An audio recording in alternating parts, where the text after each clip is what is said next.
टीटू सिंह की रहस्यमयी कहानी, क्या यह पुनर्जन्म का सबूत है? क्या आपने कभी ऐसा सपना देखा है जो इतना वास्तविक लगे कि जब आप जागें, तो आपको यकीन ही न हो कि वह बस एक सपना था? ऐसा ही कुछ टीटू सिंह के साथ हुआ, लेकिन उसके लिए यह सिर्फ सपना नहीं था, बल्कि उसकी पिछली जिंदगी की यादें थी। यह कहानी है एक ऐसे लड़के की जिसने दावा किया कि वह अपने पिछले जन्म में एक कुख्यात अपराधी था। टीटू का अनोखा बचपन। टीटू सिंह का जन्म राजस्थान के एक छोटे से गांव बाड़ में हुआ था, लेकिन बचपन से ही उसकी बातें और आदतें आम बच्चों से बहुत अलग थी। महज 18 महीने की उम्र में उसने अपने दादा से कहा कि वे उसकी पत्नी और बच्चों का ध्यान रखें। यह सुनकर घरवाले चौंक गए। इतना ही नहीं, वह बार बार कहता कि वह आगरा का रहने वाला है, न कि बाढ़ का। वह अपनी माँ के पहनावे और घर की गरीबी की शिकायत करता और बार बार कहता कि उसके पास एक बड़ा घर और दुकान थी। यह सब सुनकर परिवार को चिंता होने लगी। लेकिन असली रहस्य तब सामने आया जब उसने कहा, मेरी ट्रांजिस्टर रेडियो की दुकान है और मैं बड़ा तस्कर और गुंडा हूँ। मैं सुरेश रेडियो का मालिक हूँ। क्या टीटू वास्तव में सुरेश वर्मा था? परिवार ने इस सुराग को गंभीरता से लिया और आगरा में जाकर खोजबीन की।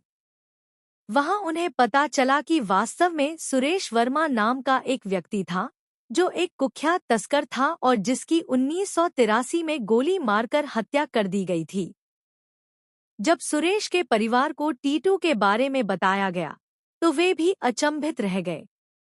जब सुरेश के परिवार के लोग टीटू से मिलने आए, तो वह उन्हें तुरंत पहचान गया। उसने सुरेश की पत्नी, बच्चों और घर के बारे में बिल्कुल सही सी बातें बताईं। यह देखकर हर कोई हैरान रह गया। अजीब संयोग या पुनर्जन्म?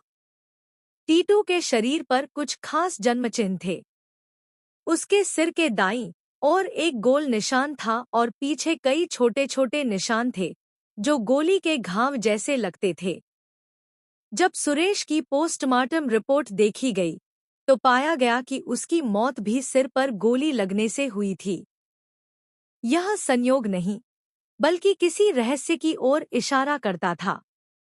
इतना ही नहीं, टीटू का गुस्सैल स्वभाव, कार चलाने की उसकी क्षमता और इलेक्ट्रॉनिक सामान के प्रति रुचि भी सुरेश वर्मा से मिलती-जुलती थी। यह सब देखकर लोग सोचने लगे कि क्या वाकई यह पुनर्जन्म का मामला था। रहस्यमय जन्म तिथियां। सबसे चौंकाने वाली बात यह थी कि सुरेश की मृत्यु 28 अगस्त 1983 को हुई थी, लेकिन टीटू का जन्म 11 दिसंबर 1982 को दर्ज था। यह कैसे संभव था? एक थ्योरी के अनुसार, यह एक प्रकाया प्रवेश का मामला हो सकता है, जहां किसी की आत्मा किसी और के शरीर में प्रवेश कर जाती है।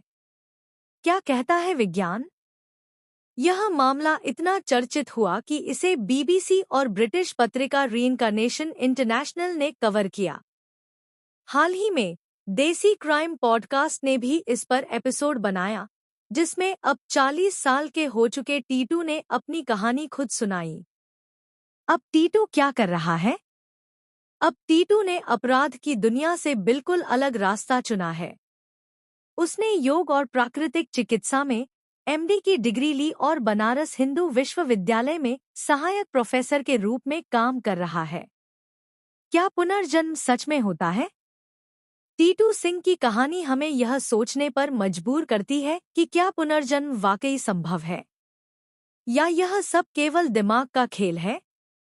विज्ञान अब तक कोई ठोस जवाब नहीं दे सका है, लेकिन ऐसी कहानियां हमें जीवन और मृत्यु के रहस्यों को नए दृष्टिकोण से देखने पर मजबूर